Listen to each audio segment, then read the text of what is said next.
Edward Snowden decía que no preocuparte por tu privacidad por no tener nada que esconder es como no preocuparte por tu libertad de expresión por no tener nada que decir. Sabias palabras Interesantes palabras. de Edward para reflexionar. Sí, por supuesto. Sobre todo porque tiene un poco que ver con el tema que nos convoca hoy, ¿no? Nosotros somos la Hiedra Anarquista. Uno de nuestros primeros intentos por empezar a visibilizar un poco aquellas cosas que nosotros consideramos que son necesarias a nivel crítico y reflexivo, tuvo su primera instancia de manifestación en Instagram. A partir de eso, después de la segunda publicación, fuimos censurados brutalmente. A raíz de un meme. A raíz de un meme, sí. La tolerancia por el piso mantiene la plataforma. Sí, tal cual, pero además era la excusa. Sí, ¿por qué no fuimos bloqueados totalmente? Sino que tuvimos la oportunidad de recuperar la cuenta. Para lo cual pedía... La excusa era que éramos bots y que era spam.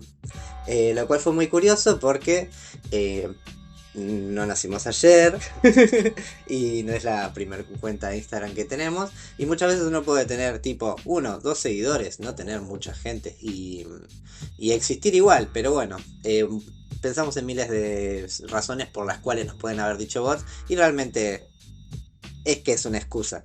Para recuperar la cuenta nos solicitaban primero anexar nuestro número de teléfono, que todos los chips están registrados con un DNI, y además de eso, fotografiar nuestros rostros, a lo cual obviamente no íbamos a acceder de ninguna manera.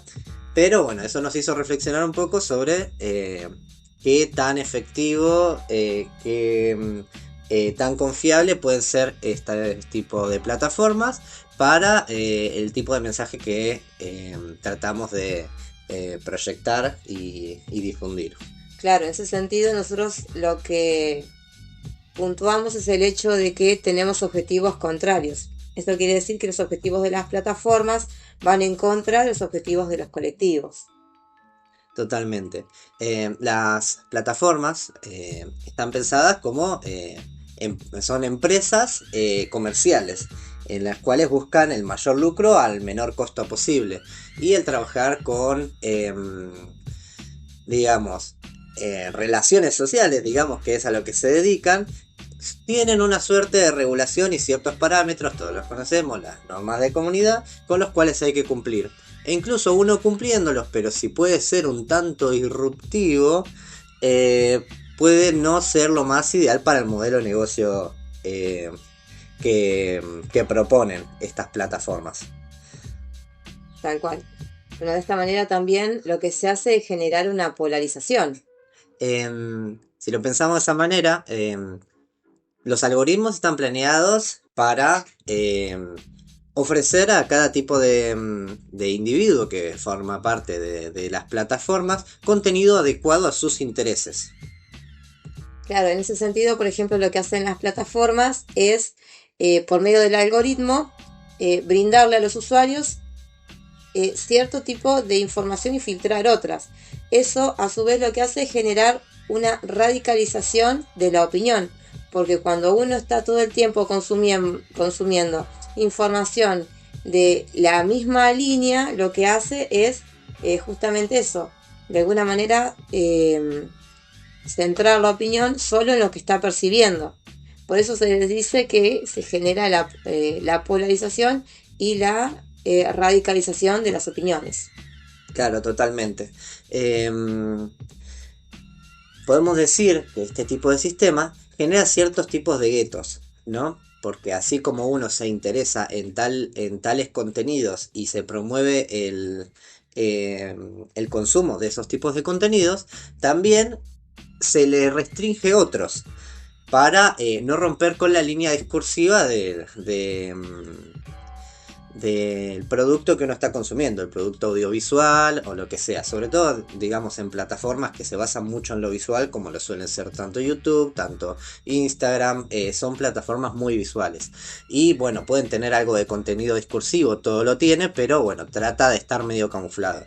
Entonces, las opiniones contrarias o algún tipo de contenido que vaya, que rompa un poco con la hegemonía de lo que se muestra, es censurado porque precisamente se generan como pozos de los cuales uno no puede salir y no puede conocer qué es lo que está viendo el otro y qué es lo que opina el otro. A eso denominamos guetos. En esos guetos se reúnen distintas personas de la comunidad que tienen los mismos intereses. Entonces no solamente interactuamos con contenido hecho para nosotros y para nuestros intereses, que son radicalizados y fomentados, sino con gente que es igual y que consume las mismas cosas. De esa manera se genera una polarización.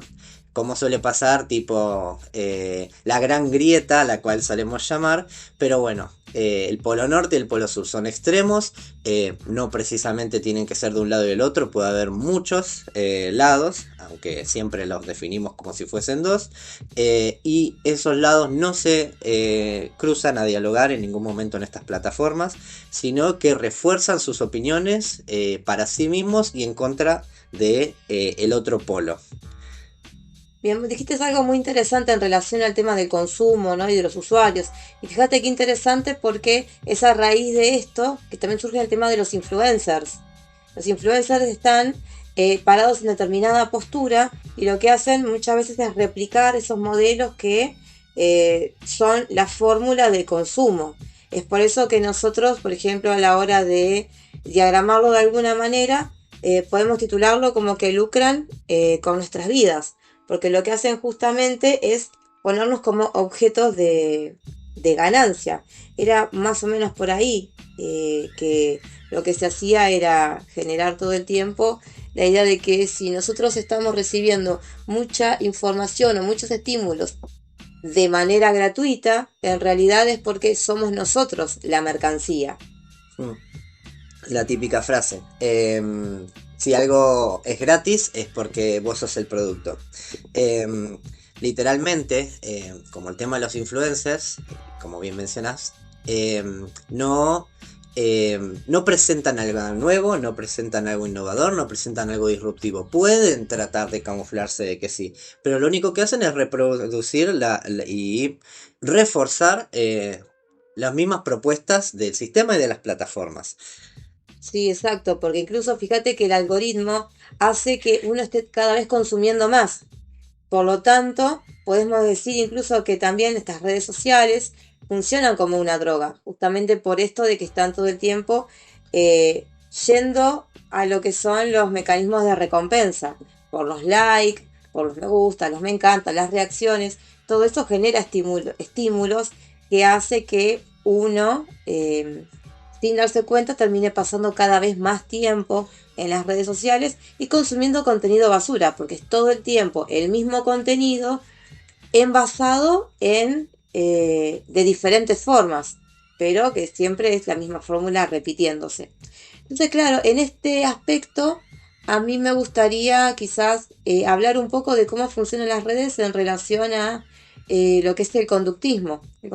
El conductismo, que es una corriente psicológica cuyo referente quizás más conocido es Piaget. Además de Piaget igual había otros autores como Vygotsky, pero Vygotsky quizás estaba más enfocado en la comunidad obrera, porque Vygotsky, tenía ya una influencia más que ver con el comunismo de la época, entonces de alguna manera Piaget tiene más relación en esta parte del mundo por el tema de que él estudiaba a los individuos y cómo se estudiaba a partir de sus conductas. Entonces él lo que veía es que se podía moldear la conducta del otro a través de diferentes estímulos. Esa es un poco la base de lo que es el conductivismo, que si bien a nivel psicológico generó muchísimos aportes, pero por otro lado también en su momento fue muy criticado, porque Claro, cuando salió esta corriente, cuando se estudiaba, no había tantas leyes de preservación de, de las personas, no había una cuestión de derechos humanos que esté cuidando la integridad física o psicológica. Entonces, por ejemplo, teníamos experimentos como, por ejemplo, que se me ocurre ahora, qué sucedía cuando a un bebé lo sobreestimulaban, pero de maneras negativas. Entonces de repente al bebé estaba durmiendo y no sé, por ejemplo, sonaba una trompeta al lado de su oído, o empezaban a saltar al lado de él, o gritaban al lado de él y todo eso, que de alguna manera uno lo ve ahora y dice, es una locura, es horrible. Pero bueno, las bases del conductivismo se generaron así. Eso, hoy en día, en las redes sociales, si bien no hay una cosa directa en la cual a nosotros nos estén moldeando el pensamiento de formas tan concretas, pero por medio de las redes sociales y por medio de los estímulos, también se genera esta manera de que nosotros moldeemos el pensamiento y las conductas y nuestros gustos en base a todos los estímulos que vamos recibiendo a nuestro alrededor. Claro, lo que no tenemos que hacer nunca es olvidarnos de que detrás de todas estas plataformas, todos estos medios masivos y demás que se presentan como gratuitos, que no son gratuitos porque cuesta un montón de trabajo y de dinero hacerlos, y están llenos de publicidad, que la publicidad los sostiene y demás cosas. No hay que olvidarse que detrás no solamente hay programadores y gente que solemos imaginarnos como encerrada en una casa comiendo pizza y con lentes. Eso no es así, sino que hay un montón de ingenieros sociales detrás de estos proyectos. Y suele haber mucho más ingenieros sociales que programadores. Los ingenieros, los mejores psicólogos, los mejores sociólogos, los mejores de todo, salido de las mejores sociedades, suelen ser quienes moldean estas plataformas para dar un funcionamiento mucho más adecuado a los objetivos que tienen. ¿Y cuáles son? Pasar mucho más tiempo en las redes, ver mucho más contenido, reaccionar, estar consumiendo publicidades constantemente. Y muchas cosas que nosotros decimos, bueno, son publicidades. Hay publicidades pagas, te lo dicen tranquilamente. Muchos contenidos son publicidad sin serlo porque están construidos de esa manera y se nos dan y se nos presentan precisamente porque estamos siguiendo un algoritmo que está creado por esta gente y condiciona nuestro actuar en las redes y en la vida cotidiana. Sobre esto desarrolló en su libro Shoshana Zuboff, Shoshana o Johanna, no recuerdo bien cómo se llama, desarrolló la teoría del capitalismo de vigilancia, en el cual habla de que todas las interacciones que nosotros hacemos en las redes, cuando dejamos de scrollear, prestamos atención a algo, cuando me gusteamos a algo, cuando reaccionamos, cuando compartimos, cuando comentamos favorable o positivamente, todo eso genera un montón de datos. Esos, según Johanna, son denominados datos conductuales. Esos datos conductuales los poseen las plataformas. Mismo Facebook tuvo un problema y tuvo que enfrentarse ante la justicia precisamente por guardar estos datos y no respetar la privacidad. Todos esos datos en un principio se vendían a empresas para ver qué intereses tenían los usuarios de las redes, para ver qué productos podían llegar a interesarles. Hoy en día se sabe y se practica que mediante toda esa información conductual se sabe qué tendencias pueden llegar a tener las personas. Esas tendencias van a hacer que de repente se sepa ante qué tipo de estímulo reacciona mejor y cómo reaccionaría. Entonces, ya no solamente se pueden ofrecer productos o discursos afines a nosotros, sino ver cuál es la manera más sencilla o cuál somos más permeables para ser moldeado de acuerdo al producto que nos quieren vender, no al que estaríamos interesados. En ese caso hay un montón de ejemplos como el de Cambridge Analytica, al cual contrató Trump en las primeras elecciones del 2011, ¿fueron? Puede ser, no me acuerdo. No recuerdo bien la fecha. Ahí empezó el gran problema, el escándalo de Cambridge Analytica, porque fue contratado para analizar un montón de algoritmos y en base a las preferencias de la gente le daba distintos discursos por medio de las redes para que apoyaran a Trump. Y se suele decir que tuvo una gran influencia, algunos hasta que ganó gracias a la intervención de Cambridge Analytica. Sí, de todas maneras, más allá del ejemplo de Estados Unidos, que siempre va a ser un ejemplo súper esclarecedor, porque por supuesto que ellos siempre van a estar a la vanguardia de los trabajos de inteligencia, pero sin ir más lejos, acá en Argentina también tenemos todo un montón de aparatos y de dispositivos que ayudan a las empresas a tomar decisiones. Este tipo de información tampoco es de muy difícil acceso. Realmente si uno se enrosca un poco también puede acceder a lo mismo. No a ese punto masivo de Estados Unidos de moldear el pensamiento, pero sí, por ejemplo, para tener algunos datos que dan cuenta de cómo incluso las empresas van manipulando su propia información para sacar ganancias.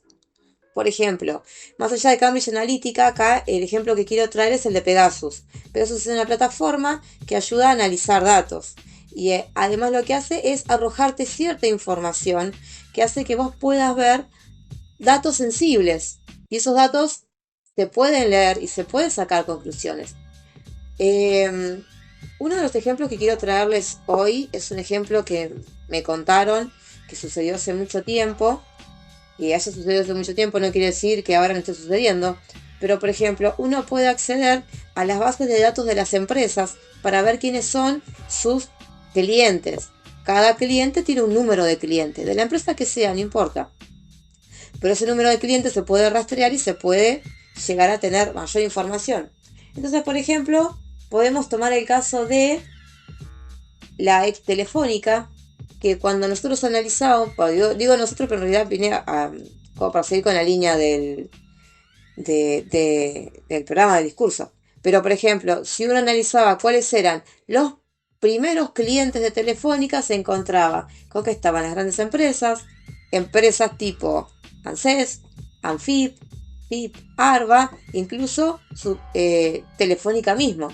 Entonces, lo que me comentaban es que cuando uno veía los datos de Telefónica, se veía de que Telefónica le debía a la propia Telefónica. ¿Esto qué quiere decir? Que la empresa misma estaba lucrando con sus propias ganancias y por lo tanto estaba generando una especie de lavado de dinero. Y eso no era información que uno podía acceder por el aire. O sea, era muy fácil acceder a esa info. Incluso era muy fácil que una computadora entrara a Pegasus. Porque si bien tiene algunos bloqueos para que no todas las IP puedan acceder, uno, sabiendo cómo se escribe la página, puede entrar a la plataforma. Obviamente te van a pedir usuario y contraseña, pero eso también es súper fácil de conseguir. Así que incluso también el tema de los datos de fácil acceso, si bien son información sensibles, se pueden analizar y también uno puede sacar sus propias conclusiones. Y si uno, que es una persona a pie, puede acceder a eso, es impensado lo que puede hacer una empresa multinacional con muchas más herramientas. Claro, también mencionar que casos como Pegasus es un sistema desarrollado por Israel, lo cual no es un caso menor y fue desarrollado, si no me equivoco, o al menos si no fue desarrollado para eso, hoy en día se usa con motivos bélicos, porque precisamente tener acceso a información de qué gastos, qué empresas tiene, qué movimientos hace una persona, qué redes maneja, qué dispositivos tiene y demás, hace que uno pueda llegar a localizar ciertos objetivos. Esos objetivos pueden ser objetivos tanto de mercado como objetivos bélicos. En ese sentido, no son nada inocentes estas plataformas que trabajan para para conseguir estos datos y brindarlos quien los pueda pagar, porque son servicios pagos. Y la gente que lo suele contratar, obviamente, está violando la privacidad y el anonimato de toda la gente a la cual acceden. Y ni hablar de que hasta este momento estamos pensando solo en términos de personas, empresas, capitalistas, de información, de datos. No nos olvidemos que todos estos algoritmos tienen que ser alimentados y tienen que ser mantenidos desde sistemas que consumen grandes cantidades de agua. Por lo tanto, también hay un impacto ecológico en todo esto. Y no solo agua, porque hoy en día la mayoría del combustible es fósil. Una de las grandes emisiones de CO2 que se hacen, y también de deforestación, todo lo que implica mantener un sistema eléctrico, porque la nube no está en las nubes, son un montón de computadoras, son un montón de servidores que están desperdigados y que están centralizados bajo el control de unas pocas empresas. Por eso se puede acceder a esa información. Todo ese consumo de datos está afectando muchísimo al medio ambiente y deja a un montón de comunidades sin agua, sin espacios verdes, y eso también es otro de los motivos por los cuales los objetivos de estas plataformas y de este sistema de redes es súper contrario al nuestro.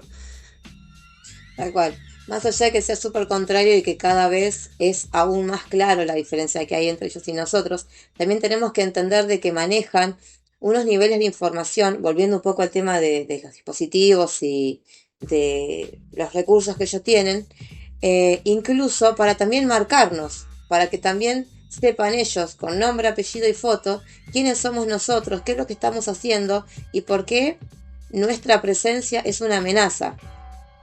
En ese sentido, por ejemplo, podemos citar uno de tantas páginas que hay, como es la de antifawatch.net, que si bien tiene un alcance que solo es estadounidense, si ustedes entran en la plataforma van a encontrar que están las personas que ellos consideran peligrosas, tanto por su activismo antifascista como por sus ideas ácratas, y justamente están ellos en una lista divididos por zonas y en las cuales pueden ver fotos, nombres, apellidos, domicilios y las causas por las cuales están imputados, causas que tienen que ver con protestas, que tienen que ver con defensa de derechos humanos, que tienen que ver con justamente ir en contra del status quo, etc. Y los rangos de edad básicamente son a partir de que sos mayor de edad, de ahí hasta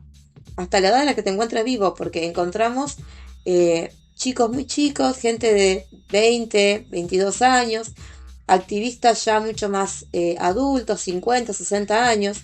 Entonces eso quiere decir que no, que una vez que uno entra dentro de lo que es esa lista, ya vas a estar marcado.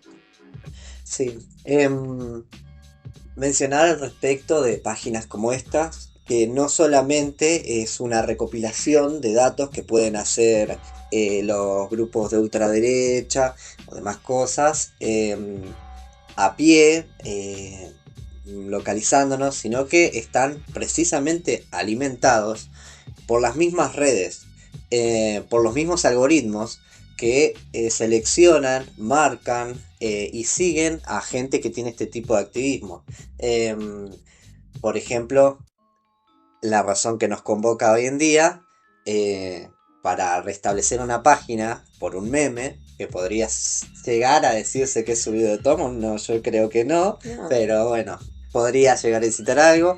Se nos solicitó celular, se nos solicitó foto del rostro y todo eso va marcado y es información a la cual pueden acceder estos grupos y tener este tipo de páginas en las cuales no solo muestra los rostros, la edad, dónde viven, muestran las páginas, las redes, exponen mucho y como bien mencionabas, muchos son de un rango etario muy temprano. Y eso se debe quizás a que uno se confía en que el contenido que comparte, por más que tenga una alusión política importante y que no sea neutral, que nuestra intervención en las redes es inocente y las plataformas como empresas, como que tienen un lucro, ningún tipo de tecnología es inocente, sino que responde a intereses. Y los intereses a los que nos estamos manejando hoy en día segregan y marcan a la gente que piensa distinto. El tema realmente es muy amplio y es muy complejo. Yo creo que en cada uno de los incisos que hemos tocado hoy podríamos abundar muchísimo más en detalles, realmente porque el tema no se agota acá.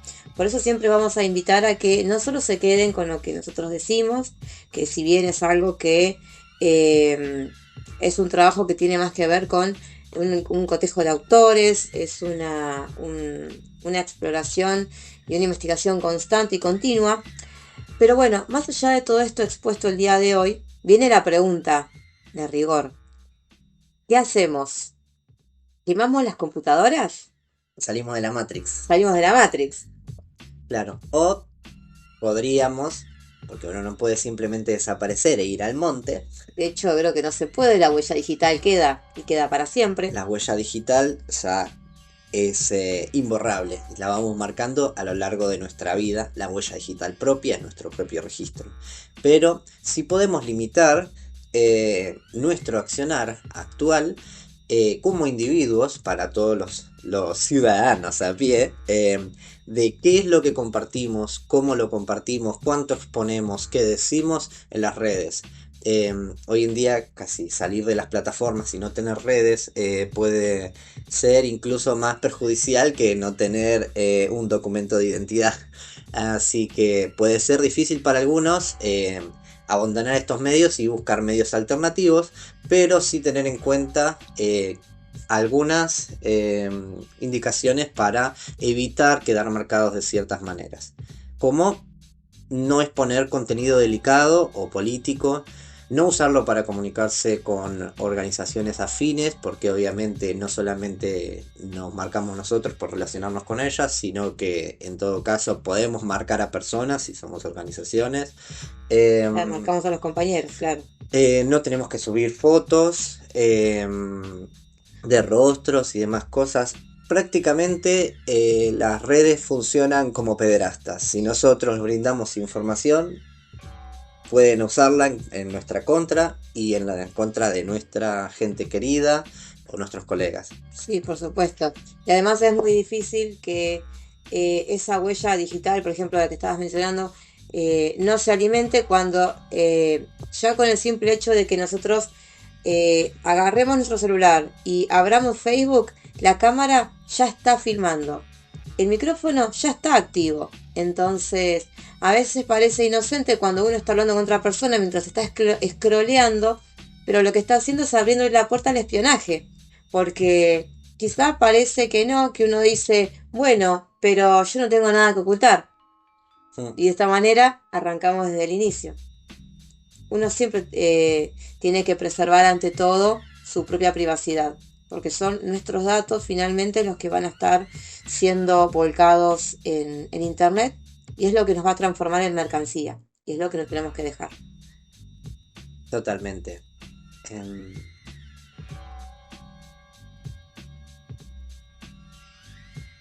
No nos quedaba algo. Yo puedo recortar igual tranquilamente donde quiera. Perfecto, sí. Nos habían quedado cosas, pero habían sido cosas muy puntuales. Por ejemplo, el tema de cómo los algoritmos... Para, tampoco. Sí, tal cual, como mencionás vos, o sea, mismo me acuerdo de la imagen de Mark Zuckerberg, sí, con una cinta tapando la cámara. Tapando la cámara. Sí. Si no nos dice algo eso, ya está más que probado realmente que tanto los micrófonos y demás cosas se pueden abrir, algunas cosas están activas todo el tiempo, hay un montón de pruebas, no solamente lo decimos conspiranoicos y fabulosos, sino que ya está probado por un montón de sistemas y mismo todos los casos a los que nos hemos remitido en esta edición. Sí, tal cual. Son todos casos probados. No estamos inventando nada. No tenemos que olvidarnos que muchas redes están, sobre todo lo que viene a ver ser sistema meta y demás, que piden este tipo de información para funcionar, están accionando con medios policiales y represivos, tanto como puede ser la CIA. Y esa información no solamente tienen acceso a ellos, como ya mostramos, puede acceder mucha gente, y todo grupo policial de todo país puede acceder a esa información porque hay contratos firmados para mantener el status quo. Un ejemplo de esto puede ser también el hecho de que Telegram, uno de los competidores directos de WhatsApp, caracterizado por un alto nivel de privacidad, tanto incluso que era refugio de personas con muy malas intenciones, tanto como delincuentes, pedófilos y demás cosas. El dueño fue detenido y se le exigió brindar los datos e intervenir en la comunidad, cosa a la cual él se resistió desde que fue creada hasta que fue apresado, porque su servicio se caracterizaba por la privacidad ante todo. Este tipo de intervenciones hace que demuestra y refuerza el hecho de que todos estos medios están siendo controlados y que uno no puede decir lo que quiere. Esto no es mencionándolo a favor de que haya grupos de delincuentes o de pedófilos o lo que sea, sino para demostrar que estas intervenciones están, y como excusa de lucha contra esta gente malintencionada, lo único que buscan en realidad es atacar nuestra privacidad y tener un seguimiento completo de la mayoría de las personas que no tenemos malas intenciones, pero que quieren tener ese seguimiento para poder marcarnos y demás cosas. Sí, a mí me parece súper fundamental lo que está diciendo justamente por eso. Muchas veces la lucha contra el crimen es una excusa. Realmente no existe tal cosa, porque si quisieran acabar con el crimen, tienen todas las herramientas para hacerlo. Y el crimen siempre está. Y drogas siempre hay. Y trata de personas nunca dejó de haber. Entonces hay una necesidad de que esas cosas sigan estando para seguir justificando otras que tienen que ver con el control de la población. Para esto, ya saliendo un poco del terreno de lo individual y qué hacer con nuestras redes, para organizaciones que ya necesiten más tipo de difusión y armar algún tipo de actividad en las redes y demás cosas, o comunicación entre pares, siempre pueden buscar algún tipo de redes alternativas, como pueden ser las del Fediverso, por ejemplo, que aunque quizás no tengan tanta visibilidad en la actualidad para el común de la gente, puede ser una herramienta un tanto más segura para la comunicación entre pares, para no exponer a nadie y tener un mayor seguimiento de cuáles son las actividades que hacen, ya que no cuenta ni con algoritmos, no verifica la información que uno hace. Es internet como a la antigua, como se había pensado, de código libre, en el cual solamente se toma el nombre de usuario y demás cosas para poder activar. Esto no lo hace inseguro porque hay moderadores en cada tipo de servidor, que los servidores los puede generar cualquiera porque no son descentralizados, porque son descentralizados, pero permite mucho accionar sin regulación interna de los perfiles, por lo cual uno puede tener interacciones directas con compañeros sin tener un ojo y un oído dentro del chat todo el tiempo.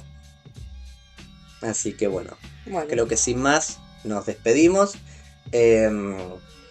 Veremos de subir algún tipo de otro video si esta plataforma nos lo permite, y si no, lo encontrarán en otra. Agradecemos mucho la difusión. Compartan con sus amigues. Y bueno, abran debate. Esto es más importante. Abran debate al respecto y nos vemos la próxima. Si este contenido te interesó o si querés que hablemos de algo en específico, hacénoslo saber en la caja de comentarios. Muchas gracias.